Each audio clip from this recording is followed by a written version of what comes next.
Hello बच्चों, ISGS के इस विशिष्ट क्लास पे आप सभी का स्वागत है। और आज हम लोगों की जो क्लास है वो बहुत अलग तरह की क्लास है, ठीक है। और आपके पूरे के पूरे सिविल सर्विस की तैयारी में बड़ा इसका महत्वपूर्ण रोल है, ठीक है। और इस क्लास को हम लोगों ने एक नाम दिया है कि मैपिंग की क्लास, ठीक है ना। तो मैपिंग की क्लास का कतई अर्थ नहीं है कि भूगोल विषय चूंकि मैप से संबंधित हो तो भूगोल की क्लास है, नहीं। ये एक ऐसी क्लास है जो आपके तमाम विषयों को अच्छी तरह समझने में मदद करेगी, खुद भूगोल विषय को अच्छी तरह समझने में मदद करेगी, और प्लस विश्व के संदर्भ में और अपने परिवेश को बहुत अच्छी तरह से आप जान जाते हैं कि एक्चुअल में चीज़ें कहाँ पे हैं, कैसे हैं। तो तमाम वैश्विक घटनाओं को, अंतर्राष्ट्रीय संबंधों को, भू राजनीति, जो आप जियोपॉलिटिक्स आप लगातार शब्द सुनते हैं, इन सब चीज़ों को बहुत अच्छी तरह से समझने में और अच्छी तरह से इनकी व्याख्या करने में आपको मदद मिलती है। तो इस क्लास पे हम लोग केवल अपने परिवेश को, ठीक है ना, कि हमारे परिवेश में या विश्व के संदर्भ में कि विश्व की स्थिति क्या है, ठीक है, महाद्वीपों की स्थिति क्या है, कुछ प्रोमिनेंट देशों की स्थिति क्या है, प्रोमिनेंट जो वाटर बॉडीज हैं उनकी स्थिति क्या है, ठीक है, इनके बारे में हम लोग एक एक करके धीरे धीरे पढ़ेंगे, ठीक है बच्चों। तो आइए, आप सभी का एक बार फिर इस विशिष्ट मैपिंग की क्लास पे आप सभी का स्वागत है। तो इस पहली क्लास में, ठीक है ना, तो इसका नाम हम लोग रख लेते हैं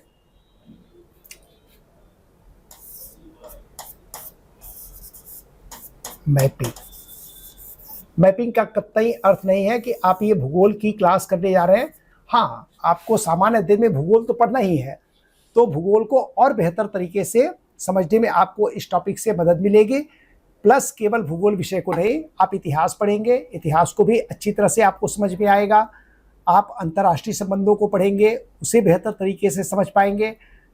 इकोनॉमी में आप इंटरनेशनल जो आप ट्रेड पढ़ते हैं, ठीक है, इससे और बहुत बेहतर तरीके से आप चीज़ों को समझ पाएंगे।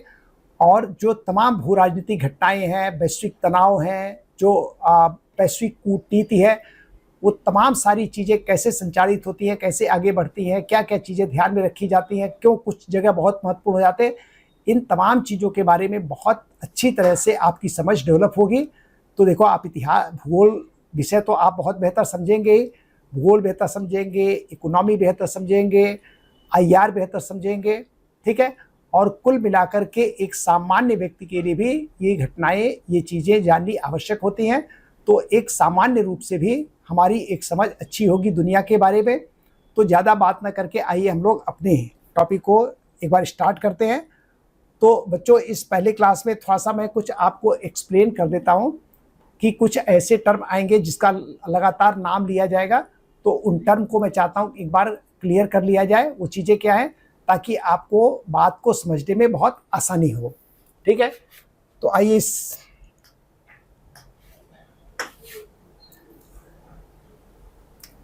देखो बच्चों, एक टर्म आपको मिलता है क्रीक।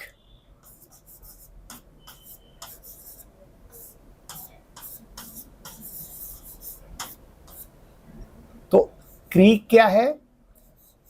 एक टर्म आपको मिलता है गल्फ, ठीक है। एक टर्म आपको मिलता है बे। इन दोनों को हम लोग सामान्य तौर पर क्या बोलते हैं? खाड़ी, ठीक है ना। और एक टर्म है बाइट, ठीक है। ये चारों जो टर्म है एक साथ मैंने क्यों नाम इनका लिखा? क्योंकि ये चारों एक ही तरह की विशेषता लिए हुए होते हैं। इनका नाम अलग अलग क्यों है? क्योंकि इनमें कुछ फंडामेंटल अंतर पाया जाता है। इन चारों की कुछ कॉमन बातें हैं, ठीक है, लेकिन इन कॉमन बातों के अलावा भी कुछ इसमें फंडामेंटल अंतर पाए जाते हैं, इसलिए इनके अलग अलग नाम हैं, ठीक है। देखो, आप क्रीक हो गया, गल्फ हो गया, बे हो गया, बाइट हो गया, चारों की खास बात क्या है कि चारों तीन ओर से स्थल से घिरे होते हैं। तो इनकी कॉमन बात क्या है कि सभी चीजें ये तीन ओर से स्थल से स्थल से घिरे होते हैं।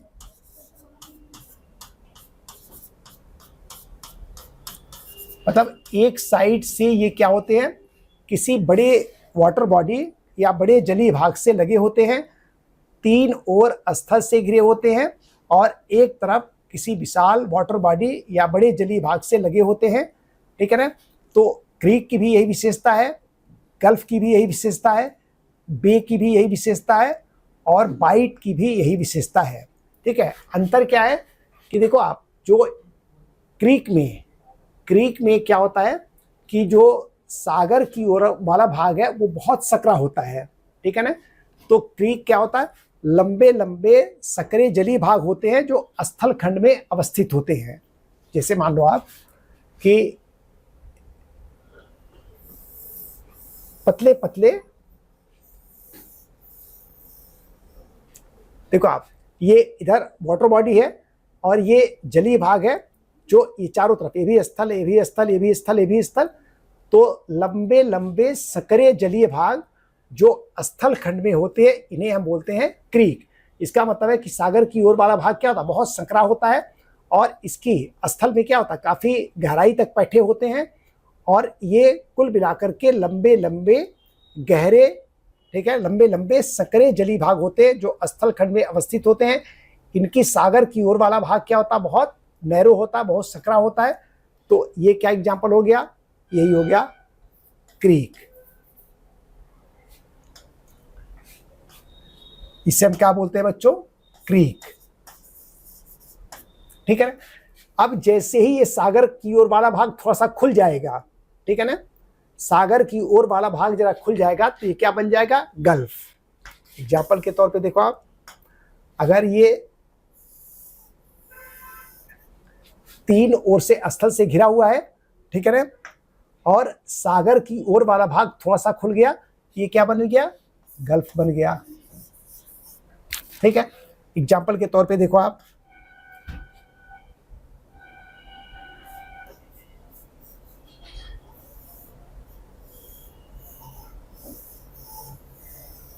इस तरह से भारत का जब मैप आप पढ़ते हैं तो देखो आप, इसे कहते हैं गल्फ ऑफ कच्छ, कच्छ की खाड़ी। इसे क्या बोलते हैं, गल्फ ऑफ खंभात, खंभात की खाड़ी। ये क्या है, कच्छ की खाड़ी। और इसे क्या बोलते हैं, खंभात की खाड़ी, गल्फ ऑफ खंभात और गल्फ ऑफ कच्छ।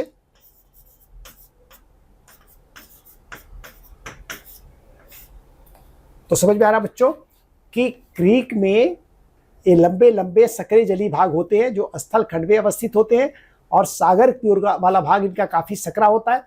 लेकिन जैसे ये चौड़ा हुआ थोड़ा सा, ये कहलाता है गल्फ। ठीक है। और जब ये सागर की ओर वाला भाग अच्छा खासा चौड़ा हो जाता है, ठीक है ना, सागर की ओर वाला भाग काफी अधिक चौड़ा हो गया, तब ये क्या हो जाता है, ये बे हो गया। ठीक है ना। जैसे कि बे ऑफ बंगाल, बंगाल की खाड़ी है, आप देखेंगे कि सागर वाला भाग क्या है, काफी ज्यादा चौड़ा है।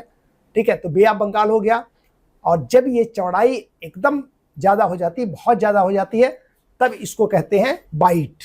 जैसे मान लीजिए कि लगभग इस तरह से हो गया, तब इसे बोलते हैं बाइट। ये तो बंगाल की खाड़ी तो आप समझ रहे हैं। बाइट का मतलब हो गया, बाइट का एक एग्जांपल मैं आपको दे रहा हूं। अगर ऑस्ट्रेलिया का मैप बनाएंगे आप, ठीक है बच्चों,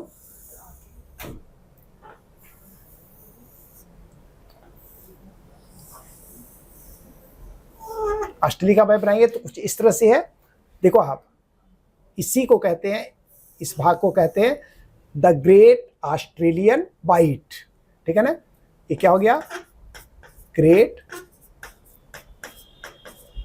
ऑस्ट्रेलियन बाइट।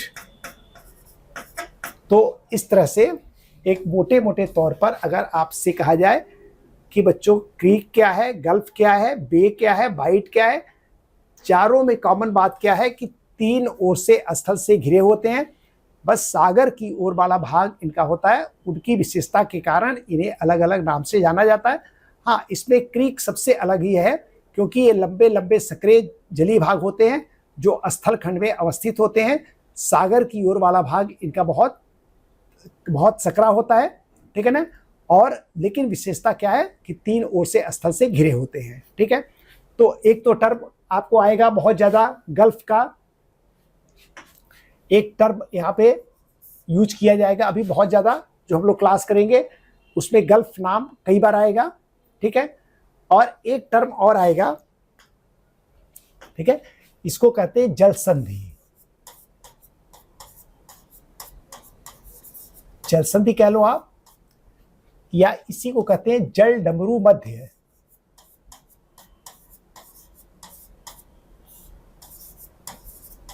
जल डमरू मध्य, इंग्लिश में बोलते हैं स्ट्रेट, ठीक है। तो देखो बच्चों, जो जल संधि होती, नाम से जैसे आपको क्लियर हो रहा होगा, जल संधि मतलब जल को जोड़ने वाली, मतलब ऐसे नैरो वाटर बॉडी, ऐसे सकरे जली भाग जो विशाल वाटर बॉडी को जोड़ते हैं, उन्हें हम कहते हैं जल संधि। जो नैरो, ठीक है, सकरे जली भाग जो विस्तृत और विशाल जली भागों को जोड़ते हैं, उनको हम क्या बोलते हैं, जल संधि बोलते हैं। और इसमें खास बात यह है कि कई जगह इसकी आकृति क्या होती है, डमरू के जैसी होती है, इसलिए इसे जल डमरू मध्य भी कहा जाता है। देखो आप, तो सकरे जलीय भाग, जैसे मान लीजिए कि मान लीजिए ये स्थलखंड है, स्थलखंड, ये भी स्थलखंड है, ठीक है ना। ये एक विशाल जलीय भाग है, ये एक विशाल जलीय भाग है, और ये जो सकरा जलीय भाग है इसी को हम कहते हैं जल संधि। तो ये जो सकरा जलीय भाग है यही कहलाता है जल संधि। अब देखो आप ऐसे बनाओगे तो क्या बन जाएगा, एक डमरू जैसी आकृति बन जाती है। इसीलिए जल संधियों को सामान्यतः जल डमरू मध्य जैसे टर्म भी यूज किए जाते हैं। तो नैरो वाटर बॉडी जो विशाल वाटर बॉडीज को कनेक्ट करता है, ठीक है, उसे जल संधि कहते हैं। या तो दो विशाल जलीय भाग को जोड़ने वाला सकरा जलीय भाग, इसे आप ऐसे भी कह सकते हैं कि ये लैंड मास को क्या करते हैं, अलग करते हैं। अब जैसे देखिए, एक इधर लैंड मास था, एक इधर लैंड मास था, और इस नैरो वाटर बॉडी ने दो लैंड मास को क्या कर दिया, पृथक कर दिया, ठीक है ना।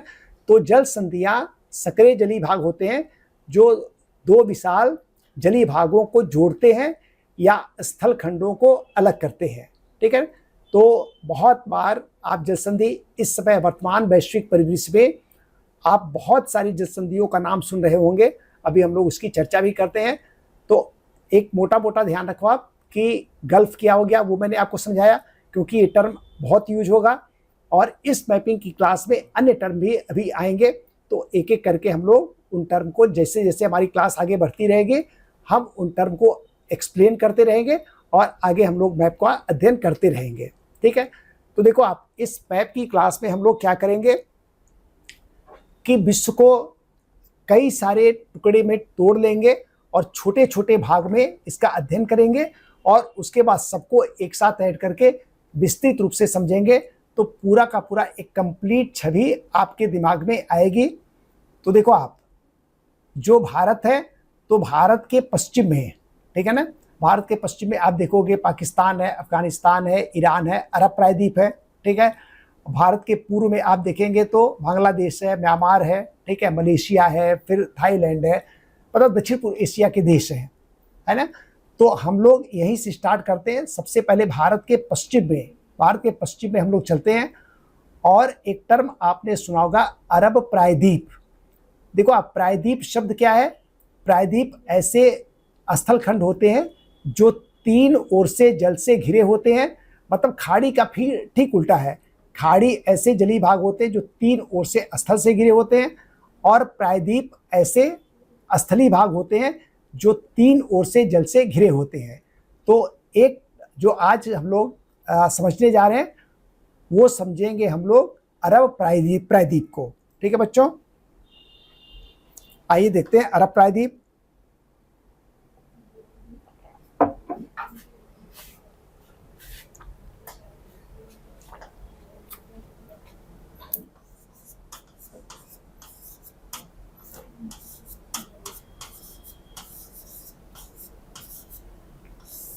अरब प्रायद्वीप। ठीक है, तो सबसे पहले एक अरब प्रायद्वीप का एक मैप बनाते हैं। ठीक है, उसके बाद इसमें तमाम चीजों को हम लोग समझेंगे अरब प्रायद्वीप को।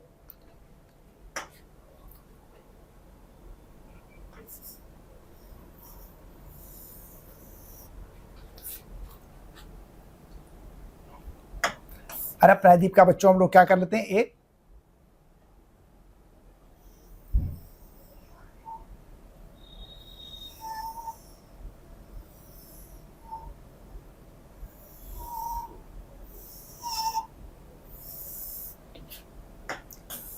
अरब प्रायद्वीप को हम लोग एक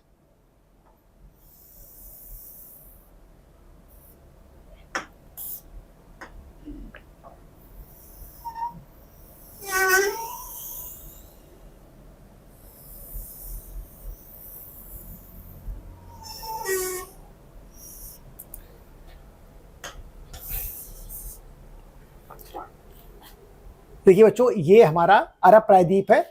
इधर देख रहे हैं ये वाटर बॉडीज है, ये अरब सागर है। ठीक है, ये लाल सागर है। ठीक है ना, ये अरब सागर है। ठीक है, अब देखो आप इस अरब प्रायद्वीप में जो जो चीजें हमें खास तौर से ध्यान है कि अगर यहाँ पे देखोगे कर्क रेखा की स्थिति, तो कर्क रेखा लगभग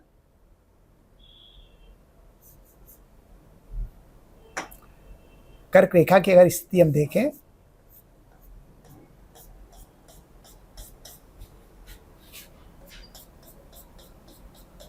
ऐसे ऐसे निकल आता है कर्क रेखा।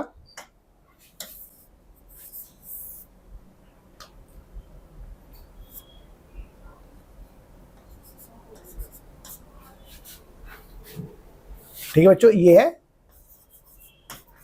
कर्क रेखा। तो सबसे पहली बात देखो, आप कर्क रेखा को देखते किन देशों से, ये इसलिए महत्वपूर्ण है क्योंकि कर्क रेखा वास्तव में अरब प्रायद्वीप पे केवल 3 देशों से होकर के गुजरता है। पश्चिम में है सऊदी अरब, आगे है यूएई और उसके आगे है ओमान। तो सऊदी अरब, संयुक्त अरब अमीरात और ओमान से होकर के गुजरता है। ठीक है ना, तो पहली चीज ध्यान रखो आप कि कर्क रेखा की स्थिति अरब प्रायद्वीप में क्या है, कर्क रेखा। ठीक है ना, कहां से, सऊदी अरब,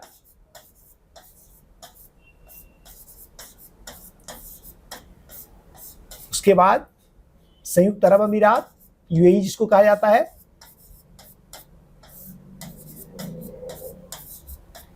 अरब अमीरात, united state of united Arab Emirates, और उसके बाद है ओमान। ठीक है, एग्जाम में सवाल पूछा गया है कि निम्न में से किस देश से कर्क रेखा नहीं गुजरती है। और देखो आप इसमें और कोई भी देश है, ईरान हो गया, इराक हो गया, ठीक है, कुवैत हो गया, ठीक है, कतर हो गया, यमन हो गया, तो इन देशों से कर्क रेखा होकर के नहीं गुजरती। अरब प्रायद्वीप के देशों में से केवल और केवल सऊदी अरब, यूएई, यूनाइटेड अरब अमीरात और ओमान से होकर के गुजरती है। इसके बाद अरब सागर से होते हुए सीधे ये भारत में प्रवेश करती है और कर्क रेखा भारत के 8 राज्यों से होकर के गुजरती है, जिसमें गुजरात हो गया, राजस्थान हो गया, मध्य प्रदेश हो गया, छत्तीसगढ़ हो गया, झारखंड हो गया, वेस्ट बंगाल हो गया, त्रिपुरा हो गया, मिजोरम हो गया। ठीक है ना, तो पहली चीज अरब प्रायद्वीप।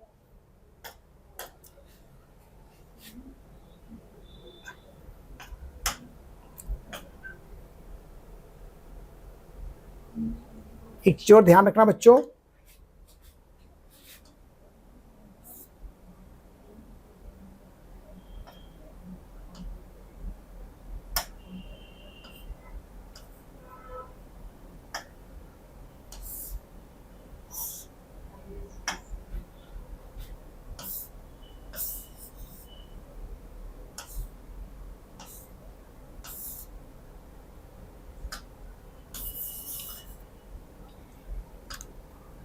तो इसको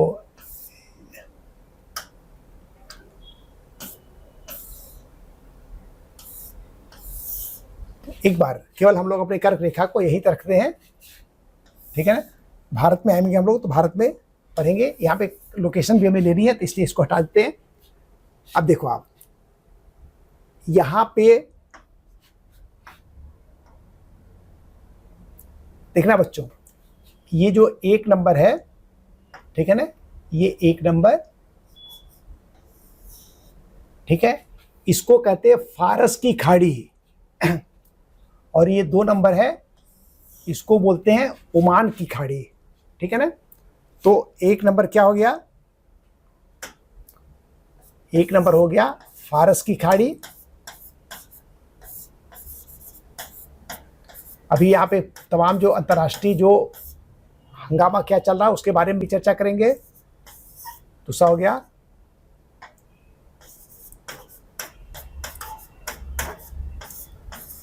ओमान की खाड़ी, ठीक है। तो पहला हो गया फारस की खाड़ी, दूसरा हो गया ओमान की खाड़ी, ठीक है बच्चों।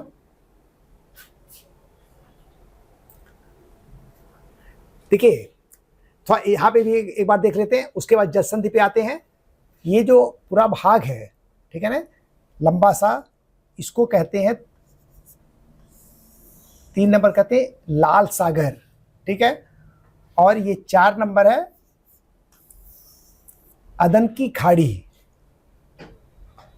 तो देखो आप 3 नंबर है लाल सागर,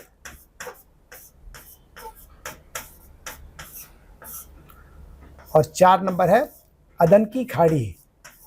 अदन क्या है, यमन का एक पोर्ट सिटी है, अदन की खाड़ी,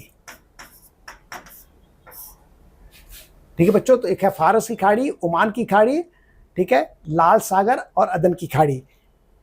इसी के बीच में ये भाग क्या है, अरब प्रायद्वीप है, ठीक है।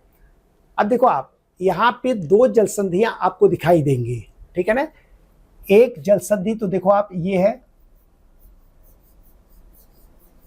एक जल संधि, और एक जल संधि देखो आप यहाँ पे है,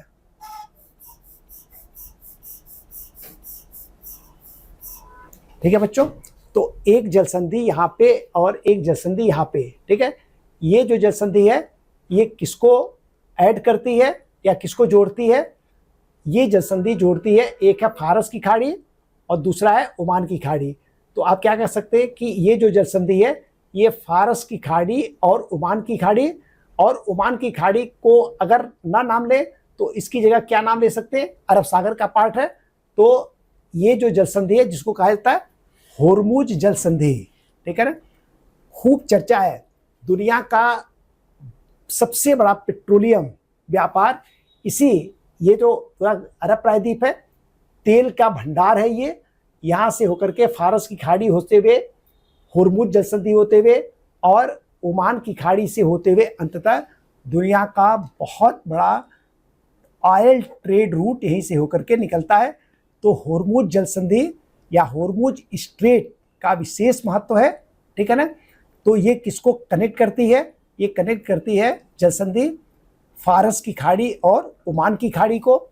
तो पहला हो गया, देखो आप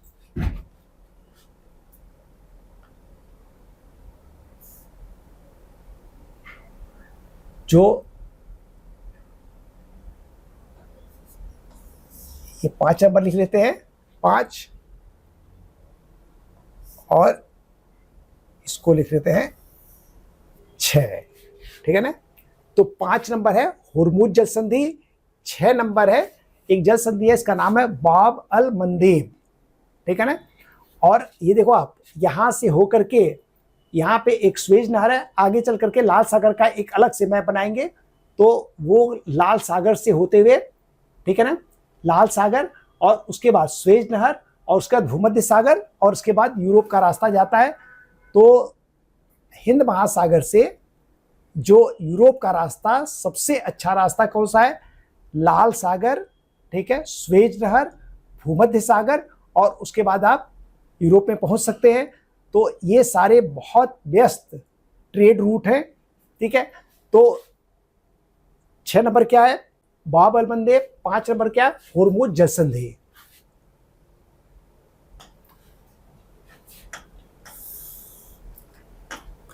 देखिए आप 5 नंबर है हुर्मुज जल संधि। ठीक है, हुर्मुज जल संधि किसको ऐड करता है? फारस की खाड़ी और ओमान की खाड़ी। यह है फारस की खाड़ी और ओमान की खाड़ी।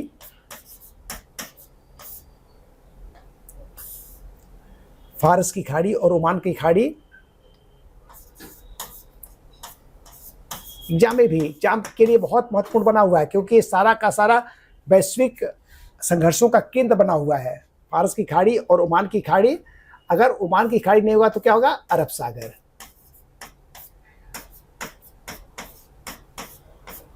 अरब सागर, अरब सागर को जोड़ता है। तो ये जल संधि किसको जोड़ती है? फारस की खाड़ी और अरब सागर या ओमान की खाड़ी को जोड़ती है। ध्यान रखना आप, अगर जोड़ती है तो किसी को पृथक भी करती है। तो देखो आप, इधर देश है ईरान और इधर एकदम टिप पे, ये ध्यान रखना, ये टिप पे जो देश है एक्चुअल में कुछ ऐसे है। देखो आप यहाँ पे, इधर है ओमान और इधर है यूएई। ठीक है ना, इधर ओमान है, इधर यूएई है। लेकिन जो ओमान है, ये जो टिप है, इस टिप पर जो जिसका अधिकार है वो देश कौन सा? ओमान। तो ये जल संधि ईरान को और ओमान को पृथक करती है। ठीक है ना, जल संधि पृथक किसको करती है? ईरान को और ओमान को पृथक करती है। ठीक है ना, तो ये जल संधि अगर कहा जाए पृथक किसको करती है? ये जल संधि ईरान और ओमान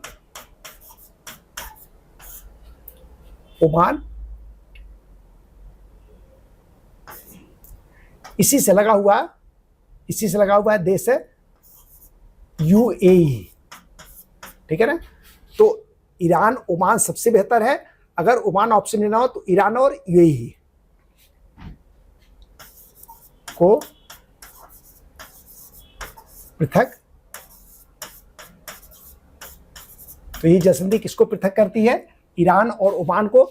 और किसको ऐड करती है? फारस की खाड़ी और ओमान की खाड़ी या अरब सागर को जोड़ती है। ठीक है, तो देखिए इसके बाद क्या है? ये जो 6 नंबर है, ये है बाब अल मंदेब। ठीक है ना, जल संधि का नाम है बाब अल मंदेब।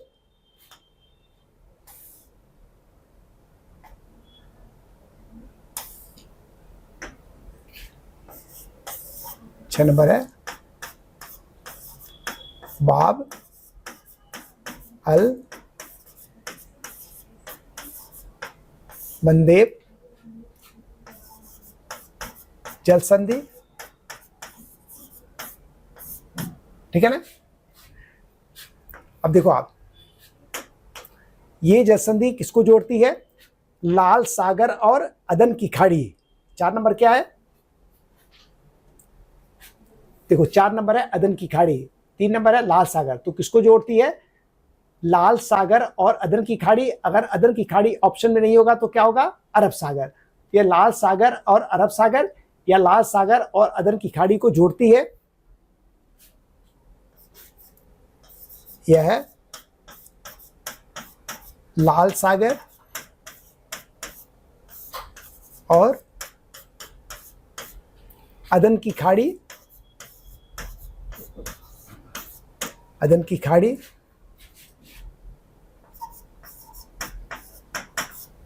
अदन की खाड़ी को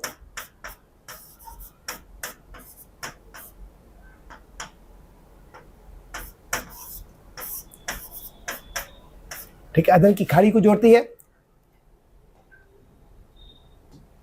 देखो आप, अलग भी।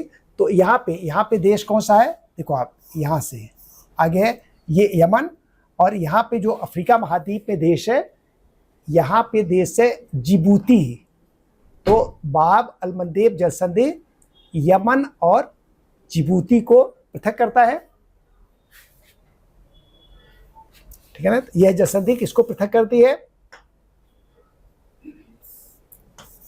यह है जल संधि यमन और जिबूती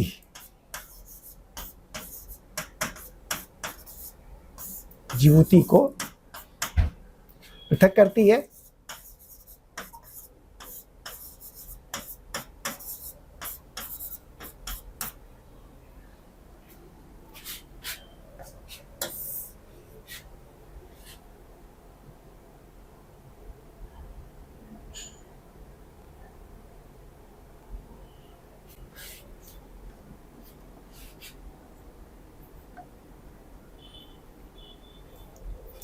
ठीक है बच्चों, तो अरब प्रायद्वीप में अब इसके बाद हम लोग अरब प्रायद्वीप में, देखो आप यहाँ पे दो मुख्य बड़े देश हैं, एक है ईरान, ठीक है, एक है ईरान और एक है सऊदी अरब। यहाँ पे 4 बड़े मुख्य मरुस्थल हैं। एक बार इन 4 मरुस्थलों को देखते हैं कि कौन कौन से मरुस्थल हैं।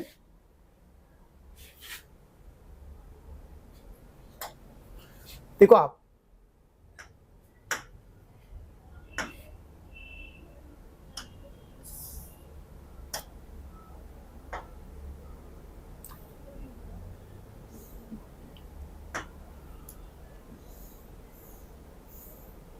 देखो एक ये है,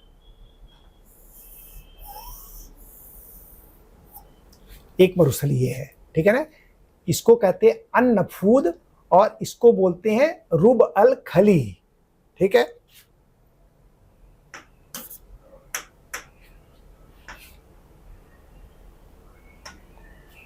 देखो जो ये 7 नंबर हो गया अन-नफूद और 8 नंबर हो गया रुब अल खली। तो देखिए एक हेडिंग डाल देते हैं, मरुस्थल, यहाँ के जो मुख्य मरुस्थल है कौन सा है? एक है 7 नंबर क्या है? अन-नफूद, अन-नफूद और 8 नंबर हो गया रुब अल खली, रुब अल खली। ये 2 मरुस्थल हैं। ये दोनों मरुस्थल कहाँ पे है? सऊदी अरब में है बच्चों, ध्यान रखना, ये है सऊदी अरब।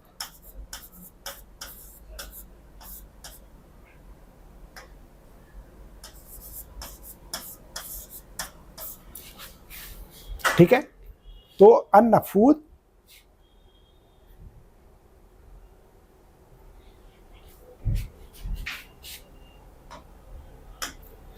देखो आप अन-नफूद और रुब अल खली ये दोनों मरुस्थल कहाँ पे हैं? सऊदी अरब में।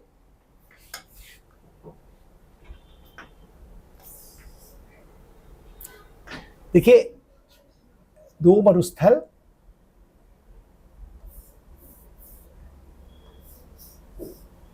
ठीक है ना, ये ईरान में है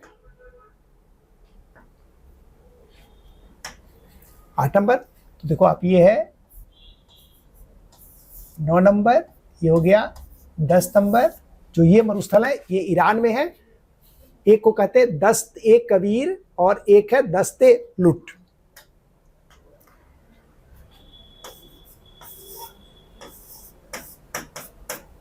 दस्त ए कबीर और ये है दस्त ए लुट। ये दोनों मरुस्थल कहाँ पे हैं? ये दोनों मरुस्थल हैं ईरान में, ध्यान रखना बच्चों, ठीक है।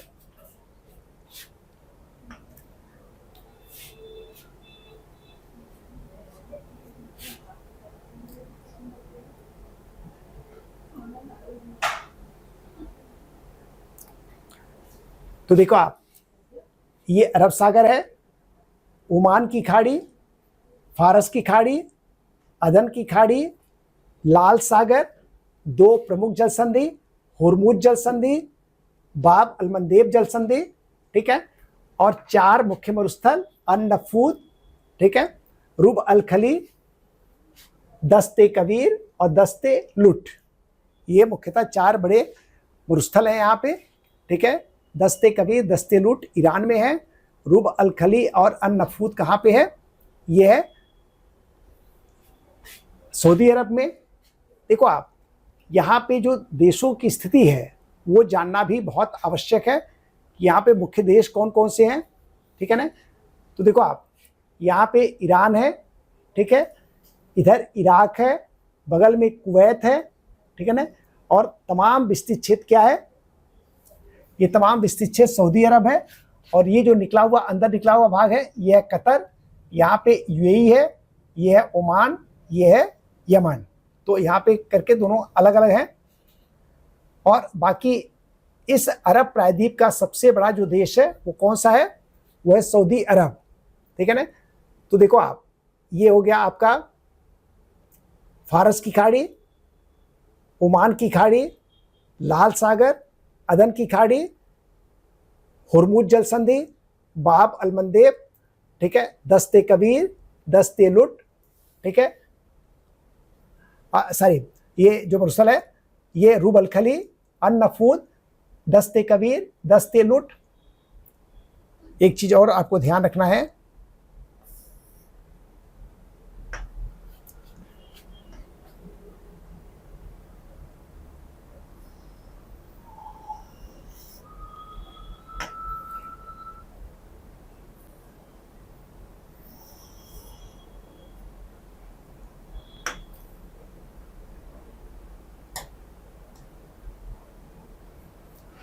देखो आप, ये है कैस्पियन सागर,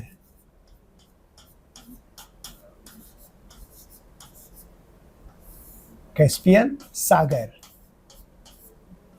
ठीक है। कैस्पियन सागर के दक्षिण में जो देश है वह देश का नाम है ईरान। तो ईरान कैस्पियन सागर के किधर है? दक्षिण में है। ये बात ध्यान रखना आप। ईरान कहाँ पे है? कैस्पियन सागर के दक्षिण में है, ठीक है। तो ये एक तरह से एक मोटा मोटा इसकी चौहद्दी का मतलब है कि जो अरब प्रायद्वीप है इसके चारों ओर के जो मुख्य लोकेशन है या मुख्य जो वाटर बॉडीज है उनके बारे में हम लोगों ने देखा। अब इसके बाद अंदर आकर के, ठीक है ना, अंदर आकर के उन लोकेशन के बारे में हमें जानना होगा जो आजकल बहुत चर्चा में है। जैसे देखिए, पाकिस्तान का एक बंदरगाह है ग्वादर, वो बहुत चर्चा में है, ठीक है। इसी ग्वादर बंदरगाह के बगल में भारत, और इस ग्वादर बंदरगाह को कौन डेवलप कर रहा है? चीन डेवलप कर रहा है। और चीन का ग्वादर से क्या संबंध है इसके बारे में हम लोग समझना है। इसके बाद ग्वादर के पश्चिम में, ठीक है, ईरान का एक बंदरगाह है जिसका नाम है चाबहार बंदरगाह। ईरान के इस चाबहार बंदरगाह को भारत डेवलप कर रहा है। इसका मूल कारण क्या है? ठीक है। और ईरान के अन्य प्रमुख लोकेशन, ठीक है ना, जैसे ईरान की राजधानी तेहरान हो गया, ये कहाँ पे है? ठीक है ना। एक उनका बहुत प्रोमिनेंट बंदरगाह है बंदर अब्बास, ठीक है, वो कहाँ पे है, उसकी क्या स्थिति है, ठीक है। तो अन्य जो, अब जैसे मानिए ओमान की राजधानी मस्कट है, ठीक है। आपने यूएई के 3 बड़े नगरों का नाम खूब सुना होगा।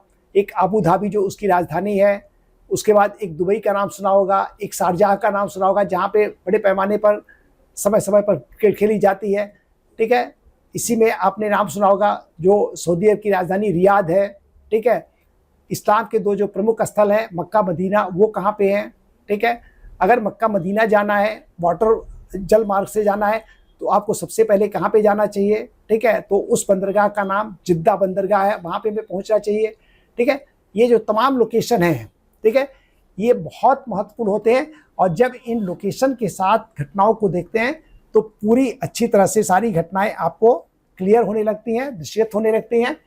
तो ये जो टॉपिक है इसका जो अदर डायमेंशन है, ठीक है बच्चों, ये जो इसका अदर डायमेंशन है उसको हम लोग देखेंगे कल, और इस अरब प्रायद्वीप को हम लोग ख़त्म कर लेंगे कल, ठीक है। तो आज एक बहुत छोटा सा परिचय था आधे घंटे का, कि आप एक बार ये क्लास शुरू हो जाए, ठीक है, आप समझे कि एक्चुअल में इस टॉपिक में क्या करना है।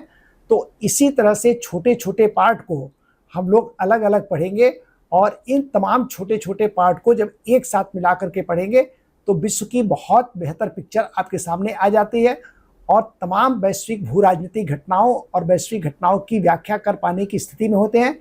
अभी जब हम लोग इस टॉपिक को कर लेंगे तो सारा कुछ मिला करके एक साथ पढ़ेंगे तो आप देखेंगे कि ये भू राजनीतिक दृश्य, ये पूरा का पूरा जो क्षेत्र है ये इतना ज़्यादा महत्वपूर्ण कैसे हो गया है। तो इस टॉपिक को हम लोग पूरा करेंगे कल।